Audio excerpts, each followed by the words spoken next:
बिस्मिल्लाहिर्रहमानिर्रहीम। अस्सलाम वालेकुम। वेलकम टू खाना और सजाना विद अतीका। उम्मीद करती हूँ कि आप सब लोग बिल्कुल खैरियत से होंगे। जी, तो आज की जो रेसिपी है वो बहुत ही मज़ेदार सा, आप इसको कुकीज़ क्रंच कह लें या फिर बिस्किट केक भी कह सकते हैं। बहुत आसानी से ये तैयार होता है और बहुत ही मज़ेदार ये बनता है। तो चले आए झटपट मज़ेदार सा बिस्किट केक तैयार कर लेते हैं। इंग्रेडिएंट्स जो मैंने इसके अंदर यूज़ करने हैं, यहाँ पर मैंने चॉकलेट ली है, 80 ग्राम के करीब मैंने ये चॉकलेट ली है। ये 80 ग्राम के करीब मैंने चॉकलेट ली है। इसके अंदर मैं 1/4 कप के करीब मिल्क ऐड कर नॉन स्टिक पैन के अंदर मैं इसको मेल्ट कर लूँगी। रिकॉर्डिंग करते हुए इतना सा पोर्शन जो है वो मुझसे वीडियो का मिस हो गया, इसलिए मैं आपको बता दूँ कि इसको हमने मेल्ट कर लेना है। इसके अलावा मैंने यहाँ पर मिल्क पैक की क्रीम यूज़ कर रही हूँ। एक पैक यानी 200 ml के करीब मैं इसके अंदर मिल्क पैक की क्रीम यूज़ करूँगी। उसके अलावा चॉकलेट और बिस्किट, ये आप देख सकते हैं कि ये बिस्किट जो है ये हमने इसके अंदर यूज़ करने हैं। बिस्किट की क्वांटिटी जितनी आपने स्वीट डिश तैयार करनी है, जितना आपने बिस्किट केक तैयार करना है उसके अकॉर्डिंग, आपके बर्तन के मुताबिक जिसमें आपने बनानी है उसके अकॉर्डिंग होनी चाहिए। कुछ बिस्किट्स की हमने लेयर लगानी है और कुछ बिस्किट्स को हम क्रश कर क्रीम के अंदर ऐड करेंगे। उसके अलावा हम सबसे पहले शुगर को कैरेमलाइज कर लेंगे। ये 3 टेबलस्पून के करीब हम इसके अंदर शुगर ऐड कर देंगे।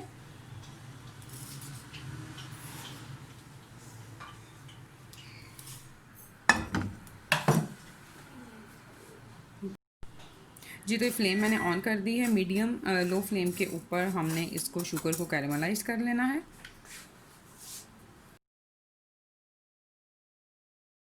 जी, तो ये देखें, ये शुगर को हमने कैरेमलाइज़ कर लिया है और इसको कैरेमलाइज़ करने के बाद मैं ये इसको एलुमिनियम फॉइल के ऊपर निकाल लूँगी। आप भी इसको किसी ऐसे बर्तन में निकालिएगा जिससे हार्ड हो जाए, तो इसको क्रश करने में आसानी रहे, किसी स्टील के बर्तन में या फिर किसी भी ऐसे बर्तन में जिसको बाद में आपको इसको क्रश करने में आसानी रहे। मैंने एलुमिनियम फॉइल के ऊपर इसको डाल दिया है और जब ये हार्ड हो जाएगी तो फिर इसको हम ईज़िली इसके ऊपर से क्रश कर लेंगे।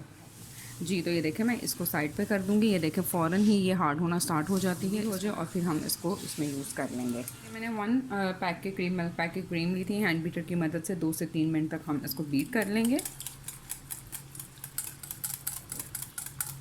जी, तो ये 2 से 3 मिनट तक मैंने इसको अच्छी तरह से बीट कर लिया है। आप चाहें तो आप इसके अंदर कंडेंस मिल्क या फिर पाउडर शुगर भी ऐड कर सकते हैं। लेकिन मैं इसके अंदर कुछ भी ऐड नहीं करूँगी क्योंकि हमने ये चॉकलेटो जो बिस्किट लिए थे ये क्रश किए हुए इसके अंदर ऐड करने हैं। मैं तकरीबन 3 से 4 पैकेट इसके अंदर ऐड करूँगी और ये ऑलरेडी इसके अंदर मीठा जो है वो बहुत मुनासिब हो जाएगा क्योंकि हमने चॉकलेट भी इसमें ऐड करनी है और बिस्किट भी बहुत मीठे हैं। फिर भी अगर आपको लगे कि इसके अंदर चीनी कम है और आप मज़ीद इसमें शुगर ऐड करना चाहते हैं तो आप इसके अंदर कंडेंस मिल्क या फिर पाउडर शुगर ऐड कर सकते हैं।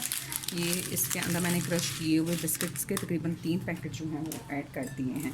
इसको मैं अच्छी तरह से मिक्स कर लूँगी।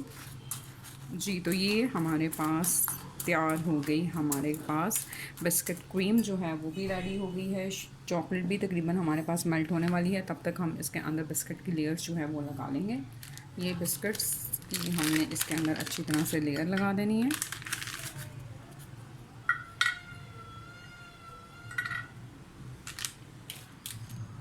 जी, ये बिस्किट के लेयर लगाने के बाद ये चॉकलेट जो हमने मेल्ट की थी इसको हम इसके ऊपर अच्छी तरह से ऐड कर देंगे।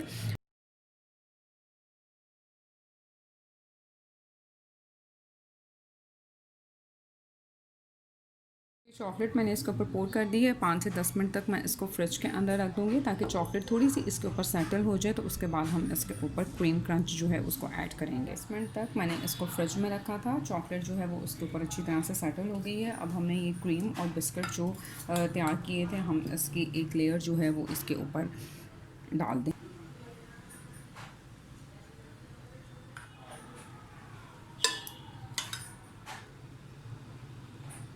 जो मिक्सचर तैयार किया था उसको भी हमने अच्छी तरह से इसके ऊपर ऐड कर दिया है और ये हमारे पास हमारी जो कैरेमलाइज़ की हुई शुगर थी, ये देखें ये अच्छी तरह से हार्ड हो चुकी है। इसको हम कोट करके अच्छी तरह से आप इजीली इसको क्रश करके यूज़ कर सकते हैं।